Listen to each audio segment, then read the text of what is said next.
Hello everybody, I'm David Gosling. I'm a footpath inspector with the Peak Northern Footpath Society, and I'm going to talk about a group inspection that we undertook at Blackshaw Head near Hebden Bridge. This map shows the rights of way in the area. On our footpath inspection database, they're showed as pink, meaning that we have no data on these rights of way. As you can see, there is a considerable density of paths in this previously industrial area, now mostly given over to beautiful woodland. With Jenny and Tim and his dog Scout, we set off from Hebden Bridge station along the Rochdale Canal. Now, when we are undertaking footpath inspections, we are particularly looking for any problems such as obstructions, missing signs, or some disparity between the path on the ground and the definitive right of way. And on our first right of way, which was Hebden footpath number 1, we found a fallen waymark sign by the bowling club, so that would be worth reporting.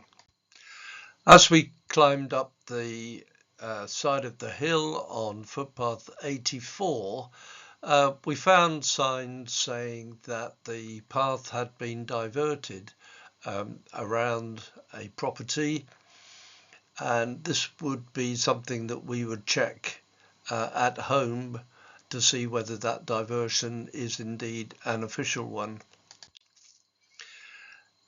Further up 84, with the junction with Bridleway 80, we came across our first serious problem, which is that the bridleway has been obstructed by overgrown vegetation and other material which has been put on the path. And this does seem to be a deliberate attempt by the owner of Wood Farm to obstruct the right of way.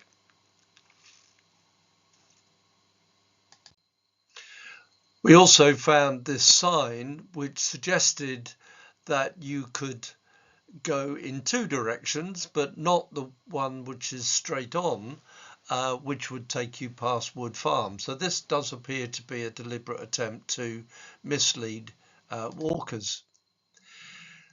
As we climbed up the path, we came to some wonderful views across the valley and towards Heptonstall village to the east. We looked at another path here, which is Blackshaw Head number 34. At one end of it, we could see that the path was quite overgrown, that needs clearing. But a more serious problem at the other end of the path, the northern end of it, the route was obstructed by a gate, and it was necessary to go to the right here and follow the boundary of the farmyard. Now here's a story of two styles. The one on the left has been installed by Crows, the Calderdale Rights of Way service, and that is an excellent style. The one on the right, however, is quite high and difficult to climb. There are in fact 4 slats above the level of the cross step, which does make it quite difficult to climb. Here you can see Jenny climbing that high stile, and there's Tim on the right with another stile which is also quite difficult. Jenny and Tim are volunteers with Peak Northern. Perhaps you'd like to join us. More details at the end of these slides.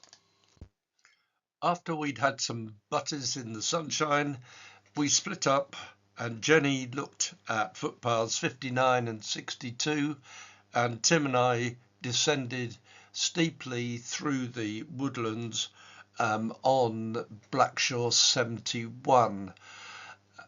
Apart from finding a fallen waymark sign, the path was clear, although quite steep. Clearly this was an industrial area in the 18th century, and many of these paths would have been used by workers on their way to the mills. The path Blackshaw 74 took us through some beautiful woodlands. We found this style, which is not exactly to British standard, but was easy enough to cross. The path took us down to a spectacular waterfall that tumbles over the rocks on its way down to the river Calderdale below.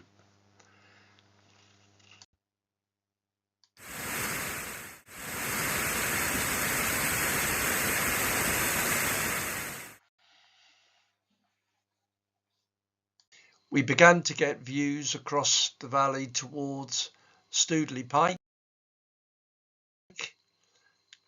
a local landmark that is well known to many walkers. Another example here, this time a good news story, because BLA 78 has been repaired. It has been closed for quite some time, but work has been undertaken to allow, when the stream is in torrent, to flow through the pipe here and to preserve the bridge between the stone walls. So we had an enjoyable day walking the paths in Blackshaw Head, but we did find a few problems, and these will need to be reported either to the Crows, the Rights of Way team, or to the Highway Authority. When we return from a day inspecting footpaths, there's one other job to do, and that is to record what we have found on our inspections database. And here's an example of a record of the obstruction that we found on Blackshaw 34. And here is the other problem that we found on Bridleway 80. That is now also recorded on our database and will be reported to Calderdale Highway Authority. So now the map of Blackshaw Head on the PNFS footpath inspection database looks rather different from when we started.